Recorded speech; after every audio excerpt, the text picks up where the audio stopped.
आइए स्टूडेंट, आज की क्लास में हम लोग चैप्टर 2 देखते हैं, जिसमें टॉपिक है जीरोज ऑफ द पॉलिनोमियल। यानी सबसे पहले हम लोग जीरोज ऑफ द पॉलिनोमियल के बारे में सीखेंगे, उसके बाद फर्दर आगे बढ़ेंगे। इससे पहले चैप्टर 1 हम लोगों ने बहुत अच्छे से कंप्लीट किया है जूम ऐप पर। उसके सारे वीडियोज अवेलेबल हैं हम लोग के स्कूल के चैनल ओरिएंटल पब्लिक स्कूल पर। उसको आप अच्छे से बार बार रिवाइंड करके देखिए। जो पीडीएफ मटेरियल मिला हुआ है उसका नोट बनाइए, प्रैक्टिस करें अच्छे से और काफी कॉन्फिडेंट होकर पढ़ाई करें। तो टॉपिक यहाँ आज का है चैप्टर 2 पॉलिनोमियल हम लोग पढ़ने जा रहे हैं। सबसे पहला टॉपिक यहाँ दिया हुआ है जीरोज ऑफ अ पॉलिनोमियल, यानी पॉलिनोमियल में जीरोज का क्या मीनिंग। तो लिखा गया है a real number k is said to be the zeros of the polynomial fx if f k equal to 0। क्या मीनिंग हुआ कि अगर कोई एक पॉलिनोमियल है fx, कितनों डिग्री का हो सकता है पॉलिनोमियल, तो बहुत सारे डिग्री का होता है। तो a real number k is said to be zeros of the polynomial fx if f k equal to 0। माने fx कोई पॉलिनोमियल हो और x की एक ऐसी वैल्यू आए जो उस पॉलिनोमियल में रखने पर पॉलिनोमियल को जीरो कर दे। समझने के लिए हमने fx एक क्वाड्रेटिक पॉलिनोमियल लिया, fx equal to x² minus 2x 3, और आपको दिया फाइंड करने के लिए कि फाइंड कीजिए f3 और f-1। देखिए एक नंबर हम लोग लेते हैं, fx इक्वल टू दिया हुआ है x² माइनस 2x 3। तो यहाँ पर मांग रहा है 3, तो x इक्वल टू 3। f3 का मीनिंग मतलब जहाँ x है वहां 3 बैठा दीजिए। 3 का स्क्वायर माइनस 2 इंटू 3 माइनस 3 9 हो गया, और माइनस 6 माइनस 3, तो ये 9 माइनस 9, ये काट के कितना मिला 0 मिला। यानी f3 का वैल्यू कितना मिल गया 0 मिल गया। ठीक, उसके बाद तो x का वैल्यू 3 रखने पर पॉलिनोमियल की वैल्यू कितनी आ गई 0 के बराबर आ गई। तो हम कह सकते हैं yes x equal to 3 is a zeros of fx का ये 0 बन गया। उसी तरह से अगेन में f-1 आप निकालिए। f-1 का मतलब जहां जहां x है उन सभी जगह पर -1 बैठाना है। तो -1 का स्क्वायर 2 इंटू -1 -3, -1 का स्क्वायर पॉजिटिव 1 मिलेगा, माइनस माइनस प्लस 2 इंटू 1 2 -3, 2 1 3 हुआ, 3 -3 कट के कितना है 0 आया। तो f-1 कितना निकला 0 आया। यानी यहाँ भी वही चीज हो रहा है, x की वैल्यू को आप पॉलिनोमियल में रखें तो पॉलिनोमियल 0 के बराबर आ गया। देयरफॉर x इक्वल टू -1 आपने लिया है, क्योंकि f-1 है मतलब x के जगह पर आपने -1 रखा है। उसी तरह से x के जगह पर आपने यहाँ 3 रखा था। तो x इक्वल टू -1 लीजिए जीरोज ऑफ fx का यह 0 बना। तो जीरोज ऑफ द पॉलिनोमियल का मीनिंग क्या सीखे कि कोई एक हमें पॉलिनोमियल दिया होगा जिस वेरिएबल में हो, x में, y में, z में, और x y z जिसमें भी हो। जैसे हमने यहाँ x वेरिएबल में लिया है तो हम कैसे डिफाइन करेंगे कि कोई एक पॉलिनोमियल होगा x वेरिएबल में ही। मान के चलिए कि कोई एक पॉलिनोमियल बना x वेरिएबल में और x की एक ऐसी वैल्यू हमें मिली जिसको हम पॉलिनोमियल में रखे तो पॉलिनोमियल 0 के बराबर आ जाए। तो उसी को हम लोग जीरोज ऑफ द पॉलिनोमियल कहते हैं। अब सवाल है कि सर ये वैल्यू कहां से आया 3 और -1। तो ये आपको मान के चलना पड़ेगा कि हमने यहाँ x आपको 3 लेके दिखाया है। x कुछ भी आ सकता है, पॉलिनोमियल कुछ भी हो सकता है, अलग अलग पॉलिनोमियल के लिए अलग x होंगे। तो आप सब जगह f3 और f-1 ही मत निकालिएगा। अलग पॉलिनोमियल होगा तो ऑब्वियस सी बात है x की अलग वैल्यूज होगी। तो यहाँ fx को एक पॉलिनोमियल बना और हमने आपको जस्ट सिंपली x3 निकालने बोला। तो x3 आप निकालने बोले, f3 निकालने बोले तो x के जगह आप 3 रखिए, 3 रख के सॉल्व किए 0 आ गया।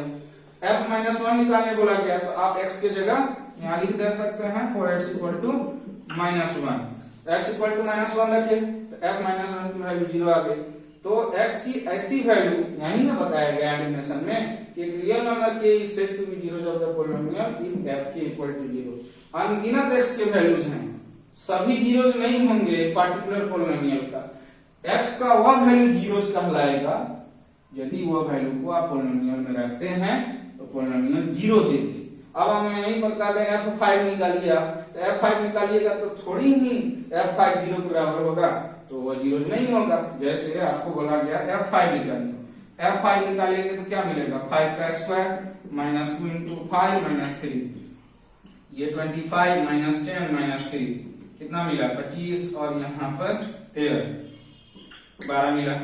F5 तो 12 मिला ना, ये 0 के बराबर तो नहीं हुआ कि x की वह वैल्यू जिसको पोलिनोमियल में रखे तो वह 0 के बराबर दे दे, 0 तो नहीं मिला, 12 मिला।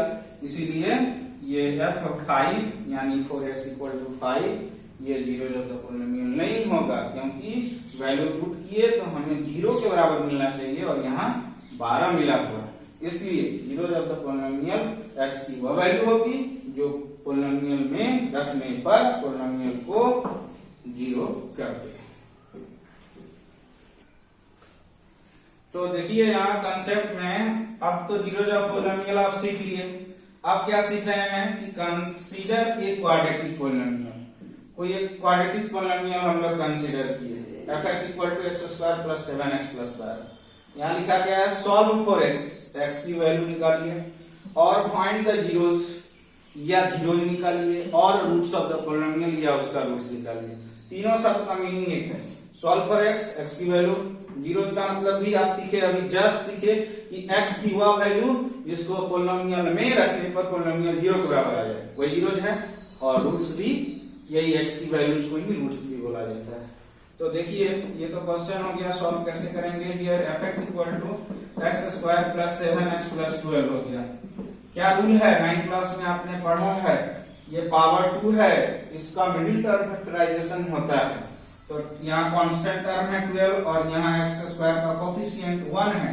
12 × 1 कितना मिलेगा, 12 × 1 12 मिला, उसका फैक्टर बेसिक से जाएंगे, 2 × 6 = 12, 2 × 3 = 3 1 = कितना मिला 4 और 3। इसी से हमको 7 लाना है 2 2 3 की मदद से।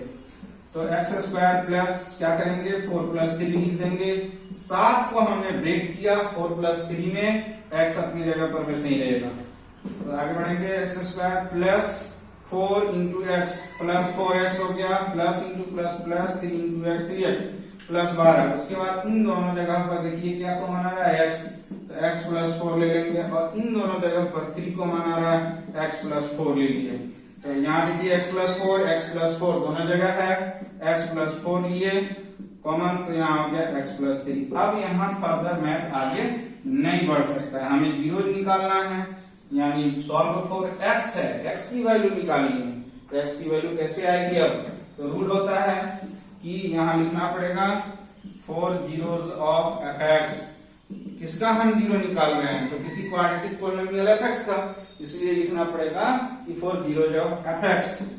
जीरो जब f(x) के लिए f(x) को 0 होना होगा, और f(x) की वैल्यू देखिए यहाँ पर क्या है, f(x) की वैल्यू है ना, तो f(x) की वैल्यू क्या है x + 4 और यहाँ हो गया x + 3 = 0। यानी दो चीज का प्रोडक्ट यहाँ इनटू है, दो चीज का प्रोडक्ट 0 हुआ। सीखे आप कि a × b = 0 है, तो a की वैल्यू 0 और b की भी वैल्यू 0 होती है। a × b दो चीज का प्रोडक्ट 0 है, दोनों सेपरेटली 0 के बराबर होगा।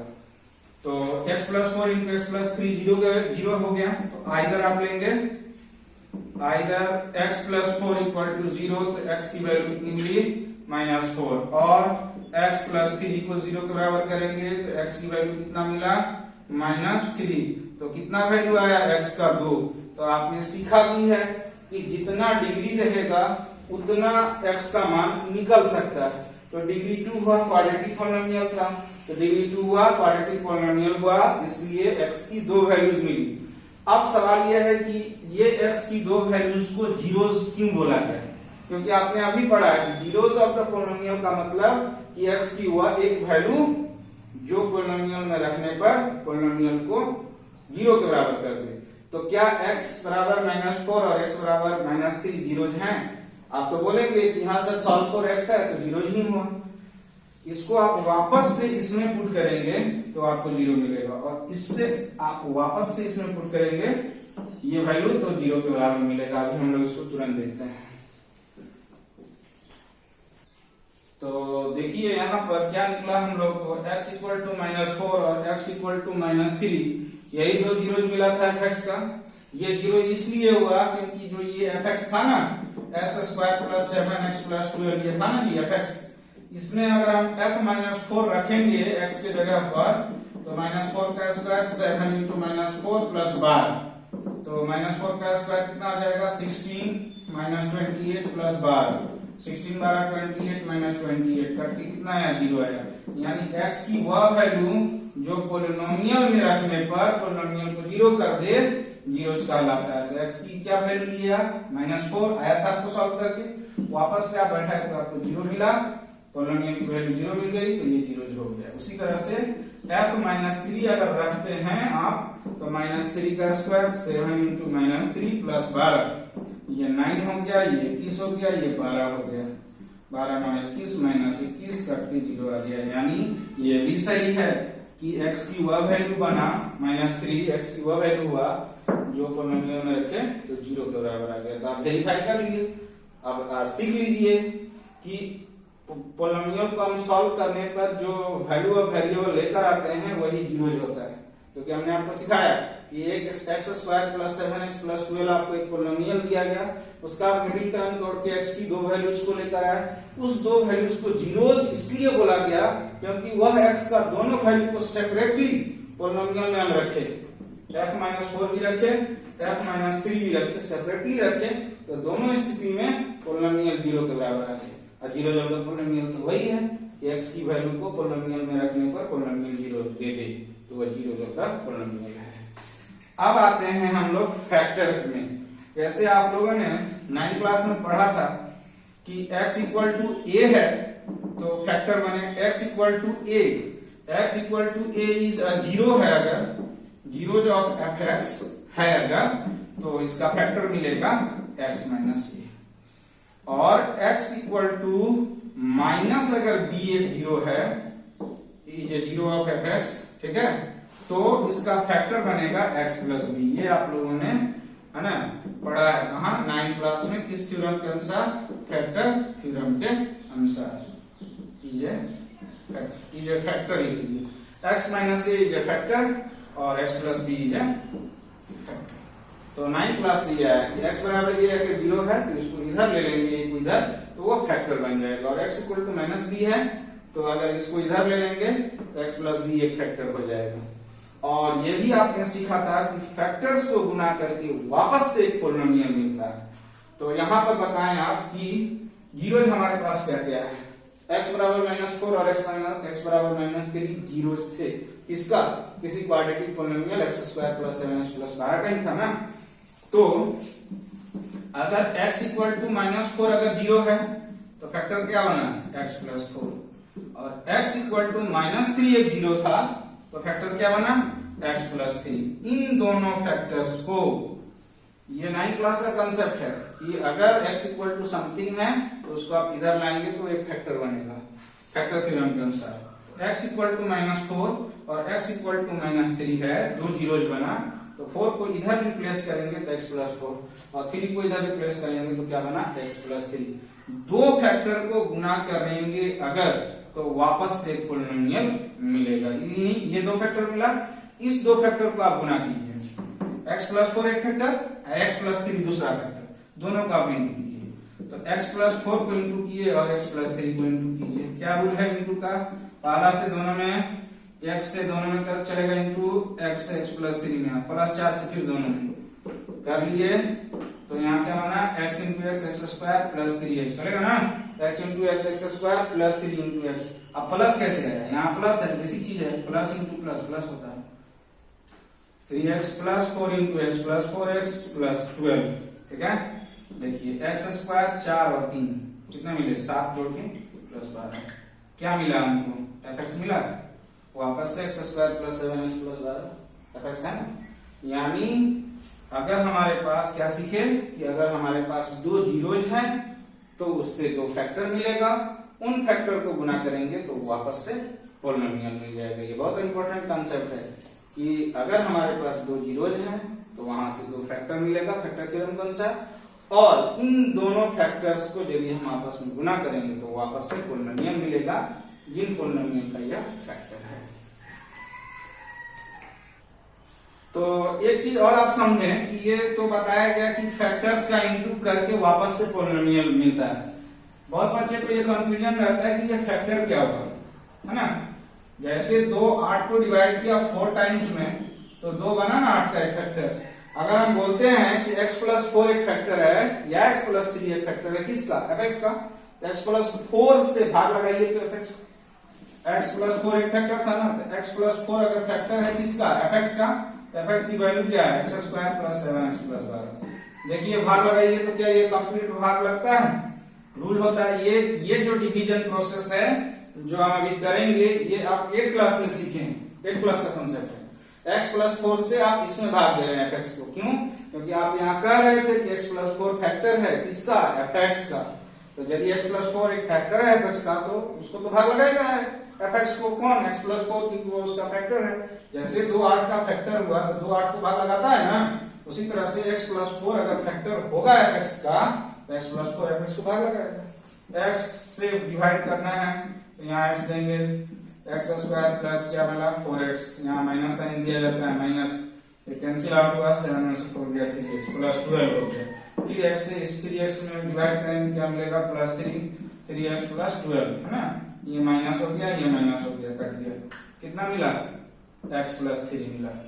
और अगर x प्लस 3 एक फैक्टर है तो x प्लस 3 से भाग लगाते तो आंसर में x प्लस 4 मिलता, यानी फैक्टर्स है तो डिवाइड करेगा और रिमाइंडर 0 मिलेगा। आइए स्टूडेंट्स अब हम लोग देखते हैं कि relation between zeros and coefficient of a quadratic polynomial.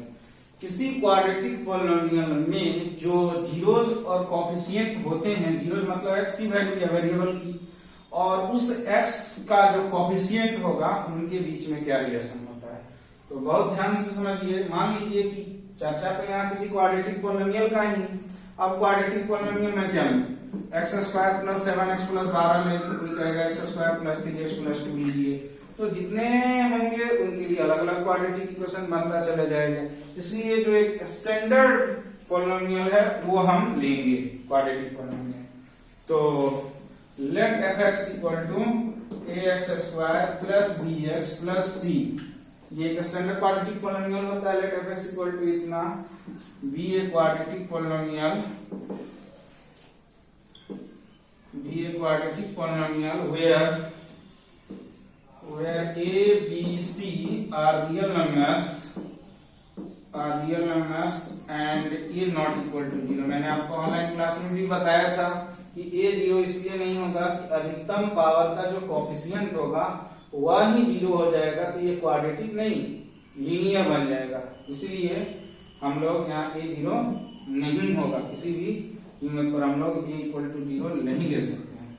ठीक, ये तो एक क्वाड्रेटिक पॉलिनोमियल हो गया। और अभी अभी आप सीखे कि जितना डिग्री होता है उतना जीरो बनता है, उतना इसका वैल्यू निकलता है। तो यहाँ पावर 2 है तो x की तो 2 वैल्यू नहीं मिलेगी, वह x का 2 वैल्यू क्या होगा। तो यहाँ भी x की वह 2 वैल्यू तो काफी स्टैंडर्ड लेना पड़ेगा।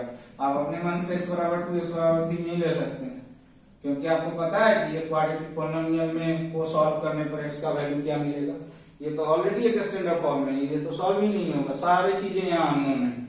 तो मान लेते हैं कि let x equal to alpha and x equal to beta are its two zeros,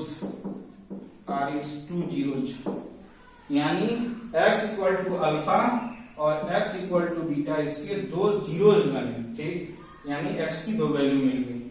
therefore जब 2 जीरोज मिला, आप अभी सीखे कि यदि 2 जीरोज है तो कितने फैक्टर मिले, 2 फैक्टर मिले।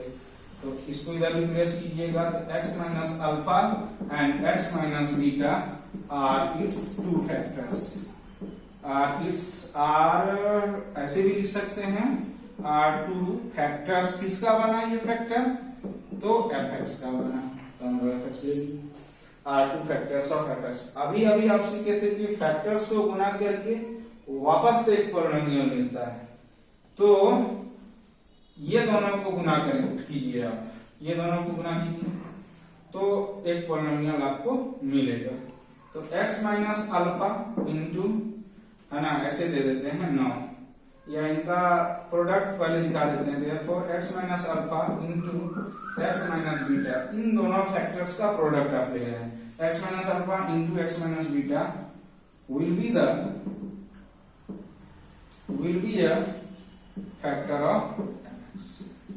इनका ये फैक्टर्स होगा, फैक्टर का प्रोडक्ट करेंगे x माइनस अल्फा और x माइनस बीटा हुआ ना, तो ये x अल्फा और x बराबर बीटा दो जीरोज बना, तो उन दो जीरो से दो फैक्टर मिला और फैक्टर का गुना करके, तो ये स्टेप नहीं लिखिए, फैक्टर का गुना करके वापस से पॉलिनोमियल मिलता है। इसलिए therefore fx equal to x minus alpha into x minus beta हम लोग ले लेते हैं, यानी दो जीरोज हुआ तो उससे दो फैक्टर मिला। ठीक है, तो इन दोनों को गुना करेंगे। आप देखे थे ना इससे पहले कि वहां x इक्वल टू क्या लिए थे -4 और x इक्वल टू -3 है ना, तो ये दो जीरो आया था तो दो फैक्टर मिला था, फैक्टर को गुना किए थे तो वापस से fx आया था।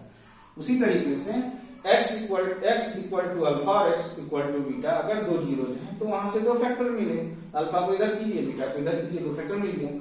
अब इन दो फैक्टर को गुना किए, x माइनस अल्फा और x माइनस बीटा का प्रोडक्ट किए, तो प्रोडक्ट किए तो हमको क्या देगा, इनका प्रोडक्ट fx देगा।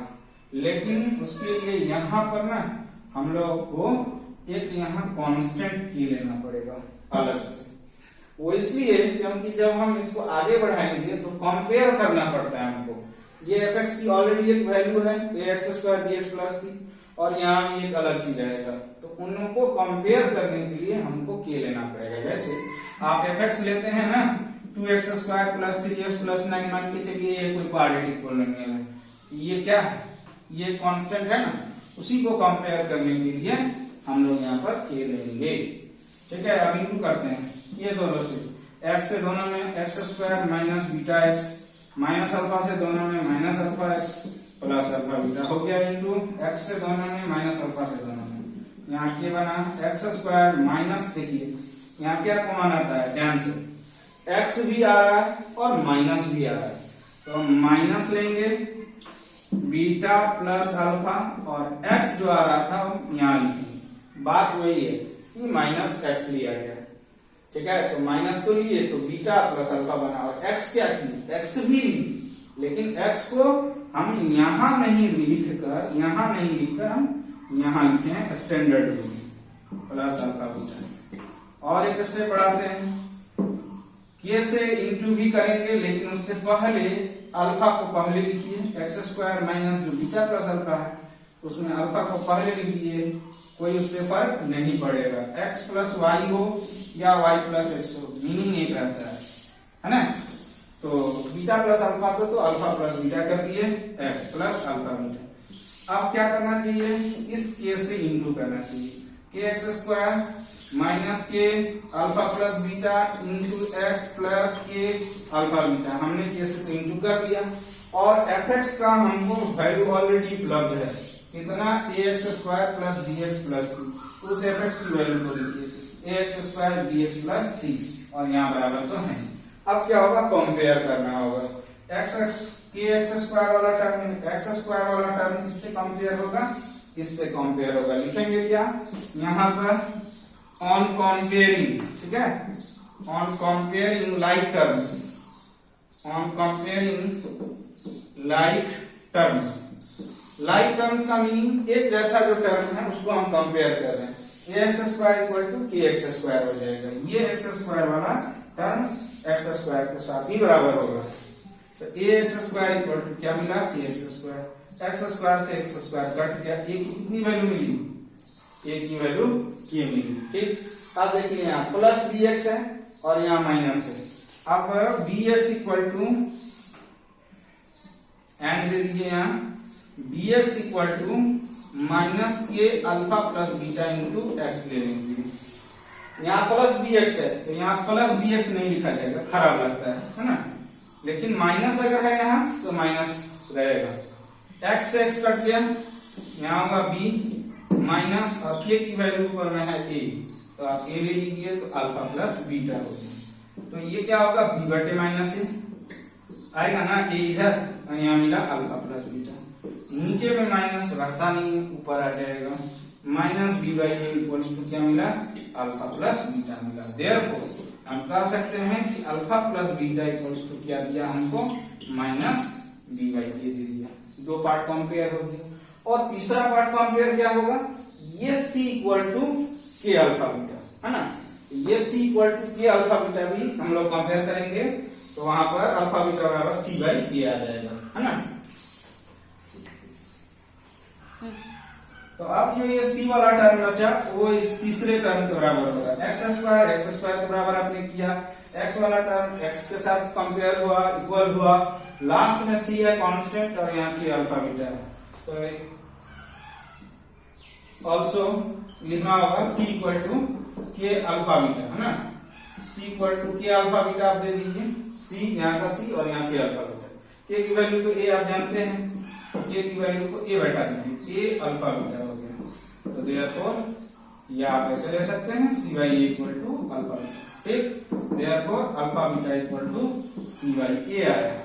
तो इस पूरे प्रोसेस को प्रूफ करने में जो हम लोग सीखे कि alpha plus beta minus B by A, alpha into beta C by ए। तो यहाँ जो टॉपिक लिखा हुआ था relation between zeros and coefficient of a quadratic polynomial, ये टॉपिक में सबसे पहले हम लोग जो जीरोज था यानी एक्स की वैल्यूज और जो कोएफिशिएंट था, आपने पॉलिनोमियल क्या लिया था f(x = ax² bx + c)। तो सबसे पहली बात जो x की वैल्यू थी वह और जो x² का कोएफिशिएंट या x का कोएफिशिएंट, इनके बीच की ही हम रिलेशन को पढ़ रहे हैं। तो उसमें दो चीज निकल कर आया, एक alpha plus beta minus B by a और एक alpha into beta C by ए। तो अल्फा और बीटा तो ऑलरेडी जीरोस थे और यहाँ उनका सम है, तो हम ऐसा कह सकते हैं कि sum of zeros alpha plus beta minus B by a. और दूसरा product of zeros alpha into beta यह सी बाई ए है।